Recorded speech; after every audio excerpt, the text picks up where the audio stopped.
अपराध एवं कौन जवाब आज आमर भुवनेश्वर अबकारी विभाग रेंज 1 ऑफिसर एवं सेशन 3 ऑफिसर एवं स्टाफ माने गोटे गंजेई केस एवं गोटे ब्राउन सुगर केस धरिबारे सक्षम होइछंती। गंजेई पाखापाखि 4 किलो 200 ग्राम गंजेई सहित 2 जण एक्यूज मध्ये धरा पड़िछंती एवं 80 ग्राम ब्राउन सुगर सहित जणे एक्यूज धरा पड़िछंती।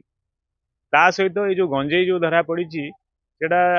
आमे देखिବାକୁ पाइछु जे जदि 1000 पीस गंजेई भर्ती सिगरेट एवं सिगरेट रो पैकेट्स सिगरेट गुड़िक पैकेट भितर भर्ती थाई एवं सिगरेट टाणीवा पई एवं गंजेई टाणीवा पई गोगो फॉयल भी विपुल परिमाण रे आमे जो अछि एपोलो हॉस्पिटल सम्मुख विश्वेश्वर बस्ती जोटा कि बाणीविहार कांथकू लगी गढ़ी उठी से बस्ती बासिंदा दैनिक उमा प्रधान जार बयस 64 वर्ष जी गोटे हबिचुआल अफेंडर सहित जन पुष्पांजलि भूया दी जन एक्यूज को आम अरेस्ट करूँ जो मैंने कि हबिचुआल अफेंडर अच्छा आगर जो केस गुड़ाक होती जोड़ी आज कोर्ट फरवर्ड करूँ से भाया 80 ग्राम ब्राउन सुगर आम विश्वेश्वर बस्ती एटू जड़े दैनिक व्यक्ति रवींद्र कुमार बेहरा आज जबत कर कोर्ट फरवर्ड करूँ।